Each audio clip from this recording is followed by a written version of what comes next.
Hello class. Welcome back बच्चों। लो पहले बच्चों स्टार्ट कर रहे हैं नया लेक्चर। बेटा कल हमने चर्चा कर ली थी कुछ, ठीक है ना? अगर आपको याद हो तो जाते जाते हमने फैक्टर इनकम और ट्रांसफर इनकम वाली बात पूरी समझ ली थी। उससे पहले हमने एक और कंसेप्ट भी स्टार्ट किया था, सिटीजनशिप वर्सेस रेजिडेंटशिप, वो भी शायद क्लियर हो गया होगा आपको। और वो आज एक नया टॉपिक शुरू कर रहे हैं। मैंने आपको बोल दिया था बेटा कि जैसे ही ये चैप्टर खत्म होगा आपको कभी मतलब एहसास भी नहीं होगा कि हम कब प्रैक्टिकल चैप्टर पे शिफ्ट हो गए और न्यूमेरिकल स्टार्ट हो गए। ठीक है जी। आज बेटा चाहे कोई न्यू स्टूडेंट है, समझ में आएगा उसको। ठीक है जी। और आपको कल से ही आना शुरू हो गया होगा, ठीक है? भाई को भी आना शुरू हो गया होगा। तो बाबू एक बिल्कुल नया टॉपिक शुरू कर रहे हैं, पहले लिख लेते हैं 5 मिनट लगाकर और फिर समझने पे जोड़ देंगे। इसका एनालिसिस बहुत तगड़ा है ये जो टॉपिक है, और पेपर में कुछ ना कुछ आता है यहाँ से। ठीक है जी। तो बाबू लिखना शुरू करो फटाफट से मेरे साथ साथ।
बाबू थोड़ा स्पीड पर लिखना, टॉपिक बहुत बड़ा है, थोड़ा स्पीड बढ़ा कर लिखना।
नोट डाउन करना फटाफट से। और वो नोट डाउन आपने कर लिया, पर समझने पे ज्यादा ध्यान देना, ठीक है? टॉपिक खतरनाक है, समझने पे ज्यादा ध्यान देना। सामने देखना मेरी तरफ। बेटा मैं डिफरेंशिएशन करने जा रहा हूँ final goods versus intermediate goods. Raj भाई एक सेकंड पोज कर लो। मैं बात करने जा रहा हूँ final goods versus intermediate goods. आराम से सुनना और समझना। बेटा फाइनल गुड्स क्या होते हैं जिसका इन दोनों में से कोई भी एक इस्तेमाल है।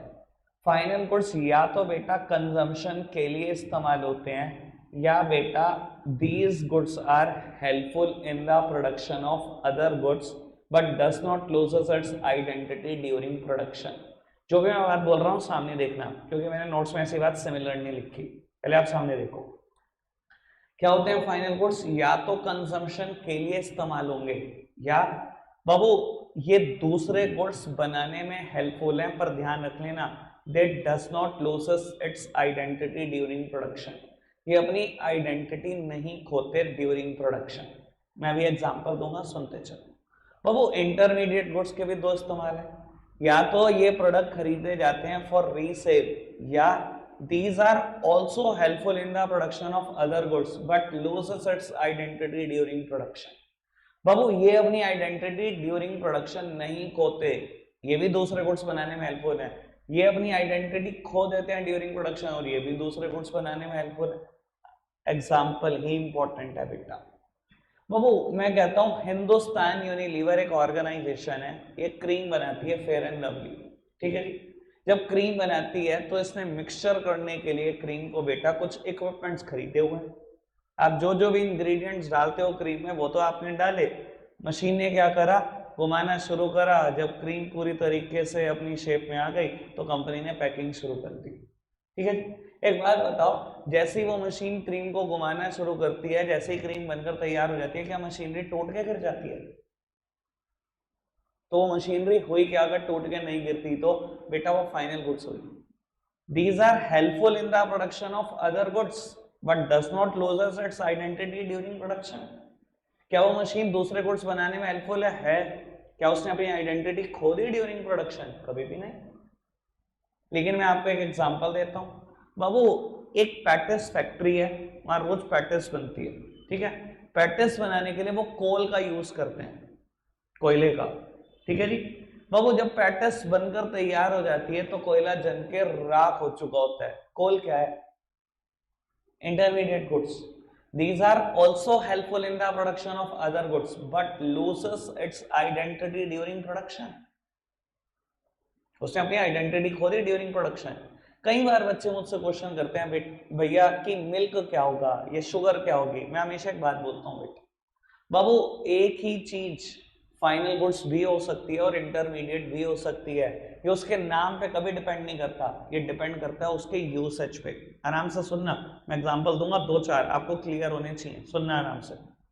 बाबू जब मैंने बोला कि finish goods sorry final goods क्या होते हैं बेटा, वो गुड्स होते हैं जो कंजम्पशन के लिए इस्तेमाल होते हैं, और कंजम्पशन इकोनॉमी में सिर्फ एक ही सेक्टर करता है। फटाफट से बता दो क्या नाम है उसका? House hold sector. पहले दिन से चर्चा हो रही है। कभी मैं कहूं ये गुड्स हाउस होल्ड ने खरीदा तो समझ लेना किसके लिए खरीदा होगा, फॉर कंजम्पशन, तो ऑटोमेटिकली वो बन जाएगा बेटा फाइनल गुड्स। ये बात समझ में आ रही है? यानी कि अगर मैं एग्जांपल दूं, milk purchased bye house hold, milk खरीदा है हाउस होल्ड ने, ऑब्वियसली उसने कंजम्पशन के लिए खरीदा होगा, और अगर कंजम्पशन के लिए खरीदा तो वो क्या है? Final goods. मिल्क समझ में आ रही है बात?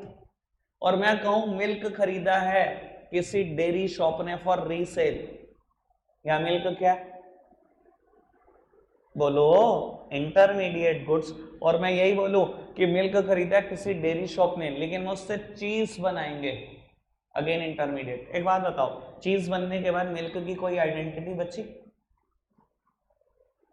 These are also helpful in the production of other goods but loses its identity during production। अपनी आइडेंटिटी खो देते हैं प्रोडक्शन एक्टिविटी में। तो बाबू यहां पर मिल्क कवर हो गया, यहां भी मिल्क कवर हो गया, यहां भी मिल्क कवर हो गया। मेरे को एक बात बताओ, आप कह सकते हो नाम से कि मिल्क एक फाइनल गुड्स है? कभी भी नहीं कह सकते।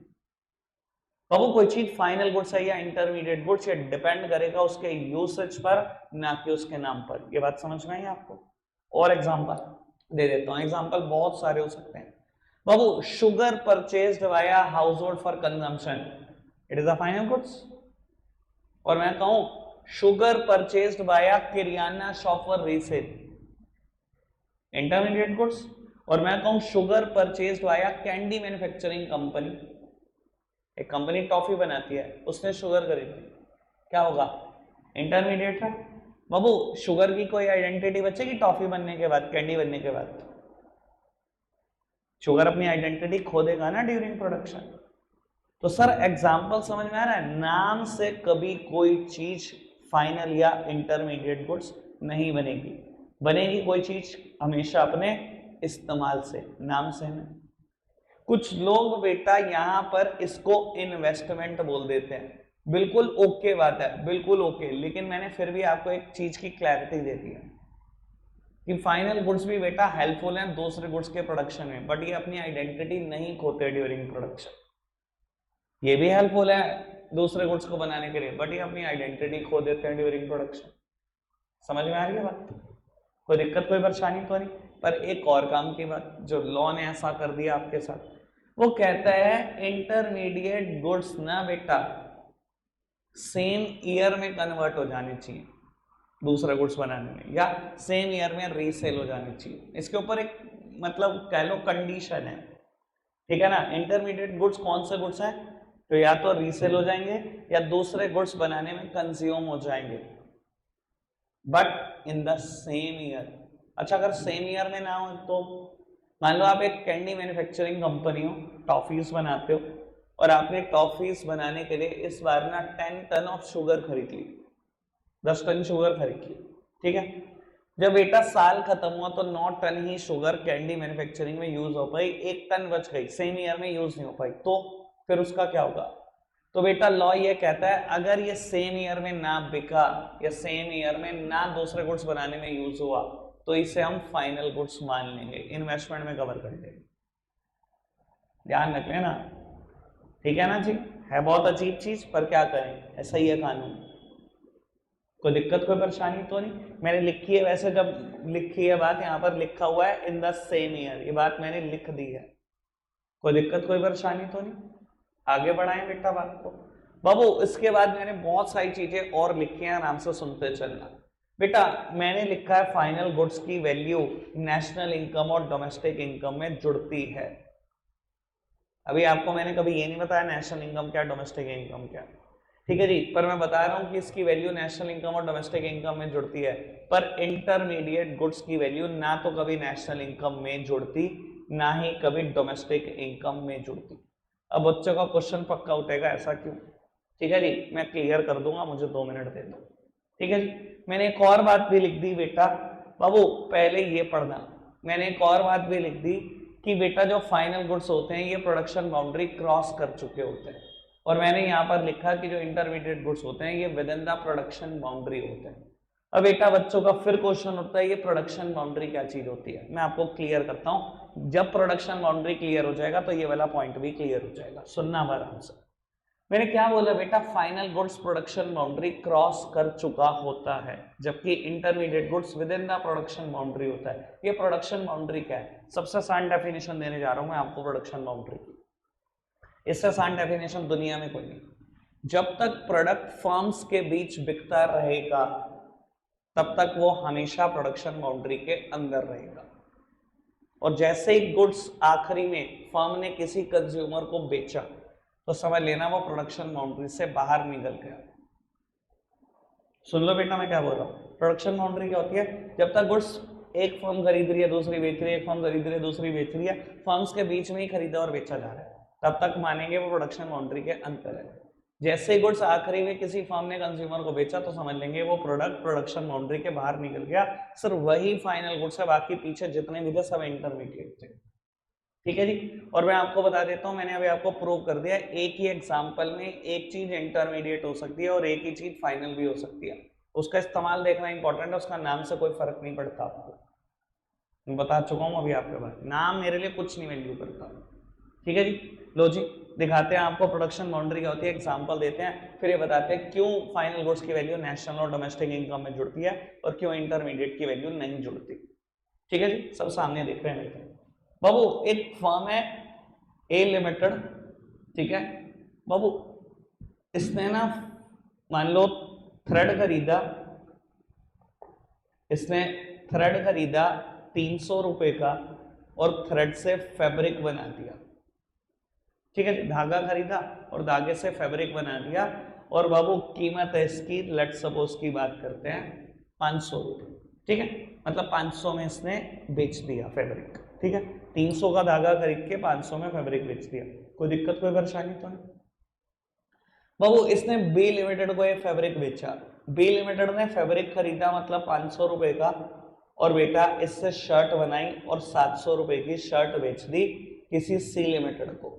सी लिमिटेड ने क्या करा, ये शर्ट खरीदी थी बी लिमिटेड से 700 रुपए की और शर्ट ही बेच दी, सेम ही शर्ट बेच दी 1000 रुपए की किसी डी लिमिटेड को। और डी लिमिटेड ने क्या करा बेटा, शर्ट ही खरीदी थी ये 1000 रुपए की और शर्ट ही बेच दी यही 1500 रुपए की किसी कंज्यूमर को। अब बाबू आराम से मेरी इस बात को समझ लें, देखो जब जब प्रोडक्ट फर्म्स के बीच बिकता रहा, ये प्रोडक्ट प्रोडक्शन बाउंड्री के अंदर रहा, और ये जितने भी गुड्स आपको दिखाई दे रहे हैं ये सब इंटरमीडिएट गुड्स हैं।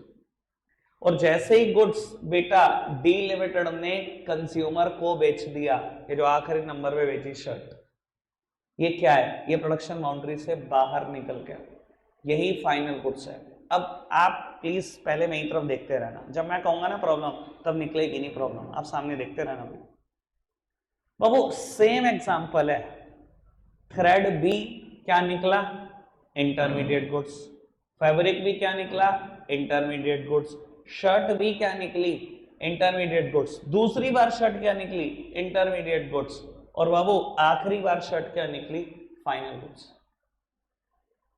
सेम एग्जांपल है, 2 बार शर्ट इंटरमीडिएट गुड्स निकली और 1 बार फाइनल गुड्स निकली। मैंने क्या बोला था, नाम से लिख दोगे क्या एग्जांपल, शर्ट लिख दोगे इंटरमीडिएट गुड्स में। सेम एग्जांपल में शर्ट फाइनल गुड्स हो सकती है, सेम एग्जांपल में इंटरमीडिएट गुड्स हो सकती है, डिपेंड करेगा उसका यूसेज कैसा है भाई, नाम से मुझे कोई फर्क नहीं पड़ता। समझ में आ रही है बात। प्रोडक्शन बाउंड्री क्या होती है, जब जब गुड्स फर्म्स के बीच बिकता है उसी चीज को प्रोडक्शन बाउंड्री बोला गया बाबू। जब जब फर्म के बीच में बिकता रहेगा तब तक बेटा प्रोडक्ट इंटरमीडिएट बना रहेगा। जैसे ही बेटा आखिरी में कोई फर्म कंज्यूमर को गुड्स बेचेगी बेटा वो प्रोडक्ट हम मानते हैं प्रोडक्शन बाउंड्री के बाहर निकल गया, वही फाइनल गुड्स है। कोई दिक्कत कोई परेशानी तो नहीं। अब मैंने एक बात बोली थी, फाइनल गुड्स की ही वैल्यू नेशनल इनकम और डोमेस्टिक इनकम में जुड़ती है, किसी भी इंटरमीडिएट गुड्स की नहीं। ऐसा क्यों, आप समझो। देखो अगर मैंने बोला फाइनल गुड्स की वैल्यू जुड़ती है तो यहाँ फाइनल गुड्स क्या है बेटा, शर्ट। बाबू ये 1500 रुपए की वैल्यू डोमेस्टिक इनकम और नेशनल इनकम का पार्ट होनी चाहिए, किसी भी इंटरमीडिएट गुड्स की नहीं। बेटा अगर कोई बच्चा कहेगा कि नहीं इंटरमीडिएट गुड्स की वैल्यू क्यों नहीं होनी चाहिए, मैं अभी आपको बता देता हूँ। बेटा अगर आप इंटरमीडिएट गुड्स की वैल्यू शामिल करना चाहोगे ना, it leads to the double counting. Double भी क्या, it leads to the triple counting. कैसे, मैं बता देता हूं। अगर आप कहो जी थ्रेड इंटरमीडिएट गुड्स है, मैंने जोड़ दी थ्रेड की वैल्यू। अगर आप कहो जी फैब्रिक इंटरमीडिएट गुड्स है, मैंने जोड़ दी वैल्यू। आप कहो जी जो शर्ट बी लिमिटेड ने सी लिमिटेड को बेची वो एक इंटरमीडिएट गुड्स है, मैंने ठीक है जी। आपने कहा जो शर्ट सी लिमिटेड ने डी लिमिटेड को बेची वो इंटरमीडिएट गुड्स है। बेटा अगर मैं इन सबकी वैल्यू जोड़ लूं तो शायद आपको नहीं पता लगा, it leads to the double counting और इट में leads to the triple counting. और ऐसा भी हो सकता है किसी किसी चीज की 4 बार वैल्यू जुड़ गई हो। एक बात सोचना प्लीज, मेरी तरफ देखना, ये जो फैब्रिक की वैल्यू है 500 रुपए, आपको नहीं लगता इसमें थ्रेड की भी वैल्यू है 300 रुपए? अगर मैं इंटरमीडिएट गुड्स की वैल्यू जोड़ दूंगा, मैंने पहले थ्रेड की भी वैल्यू जोड़ दी और फैब्रिक की 500 रुपए जोड़ दी, आपको नहीं लगता फैब्रिक में थ्रेड भी है? और आपको नहीं लगता कि शर्ट में फैब्रिक भी है? और आपको नहीं लगता दूसरी बार शर्ट में, ये शर्ट की क्या कीमत भी है, फैब्रिक की भी है, थ्रेड की भी है? कितनी बार शामिल करोगे भाई एक चीज को? और अगर मैं आपको बताना चाहूं ये 1500 रुपए कैसे आए, ईमानदारी से जो समझदार है वो एक बारी में पिक करेंगे। बाबू ये 1500 रुपए कैसे आए, इसमें 300 रुपए का तो बेटा थ्रेड ही है, 200 रुपए उस ए लिमिटेड के हैं जिसने बेटा थ्रेड से फैब्रिक बनाया, जिसने 300 को 500 तक पहुंचाया। बेटा बी लिमिटेड के ये 200 रुपए हैं जिसने फैब्रिक से शर्ट बनाई। बेटा सी लिमिटेड के ये 300 रुपए हैं जिसने शर्ट में 300 रुपए कमाए। और बाबू डी लिमिटेड के 500 रुपए हैं जिसने बेटा 1000 से इसको 1500 पहुंचाया। कर लो टोटल, ये रहा 1500 ही है।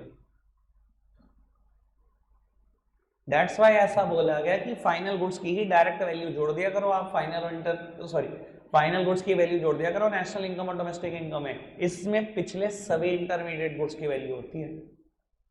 अगर मैंने डायरेक्टली 1500 जोड़ दिया था ना, इसमें पिछली सारी वैल्यू है, आपको कैलकुलेशन नॉलेज नहीं जरूरत ही नहीं। इसलिए बोला गया इंटरमीडिएट गुड्स की वैल्यू मत जोड़ना, क्योंकि बेटा it leads to the double counting. खुश होते रहो बैठ गए, इकोनॉमी इतनी बढ़ गई, इकोनॉमी इतनी बढ़ गई, ये नहीं पता बेटा कितनी बार काउंटिंग कर ली। अगर इसमें देखो तो अगर थ्रेड की बात करूं तो थ्रेड की वैल्यू इसमें 3 बार जोड़ी गई है।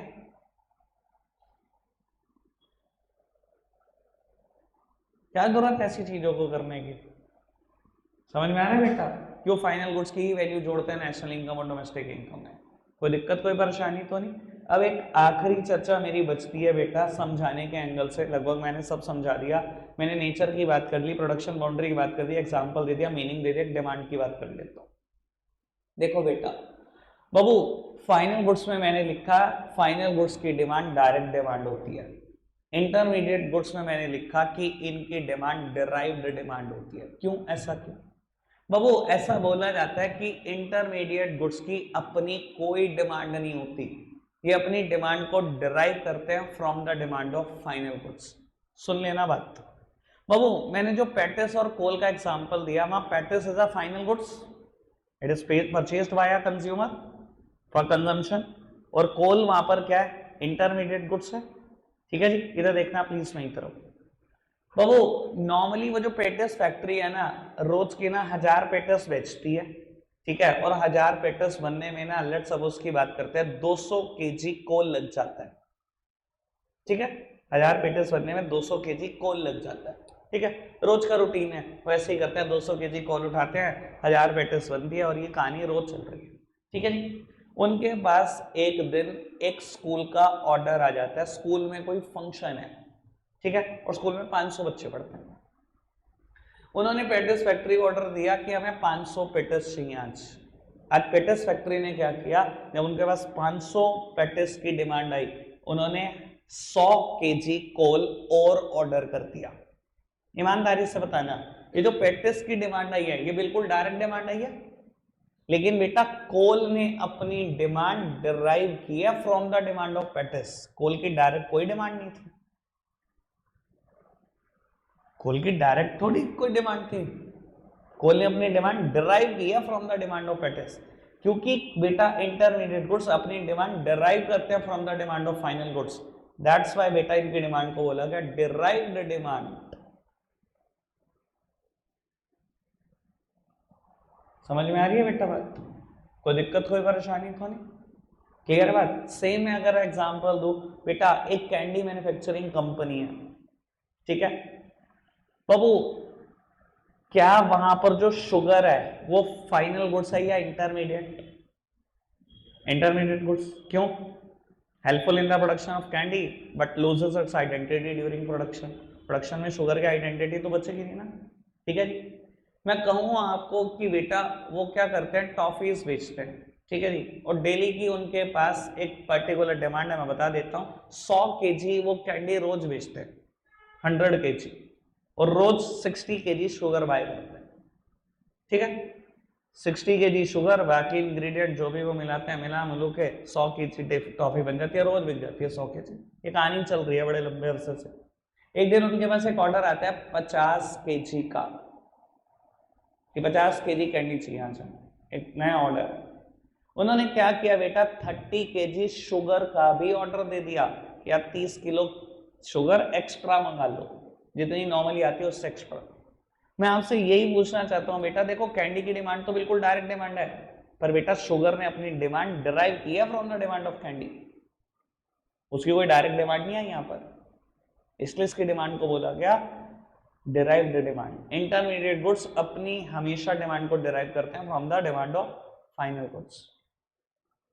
क्या मैं क्लियर हूँ इस बात को लेकर? बात समझ में आती है? मैंने अपनी तरफ से बेटा सब कुछ क्लियर कर दिया। कुछ बातें संदीप गर्ग सर की भी बुक में नहीं थी, मैंने वो भी लिखी है इसमें, तो आपको पता लग जाएगा। कभी बुक पढ़ने की फुर्सत लगी तो पढ़ के देख लेना। ठीक है जी, मैं आगे बढ़ा रहा हूँ टॉपिक को, भी पढ़ने का समय नहीं दे सकता, वरना मैं रोज एक एक टॉपिक करा रहा हूँ, मुझे नहीं मजा आ रहा। ठीक है जी, मैं आगे बढ़ा रहा हूँ बात, लिखो बराबर से मेरे साथ साथ।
एक नया टॉपिक शुरू हो रहा है, मैं 2 टॉपिक लिख रहा हूँ साथ साथ।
नोट डाउन करो बेटा फटाफट से।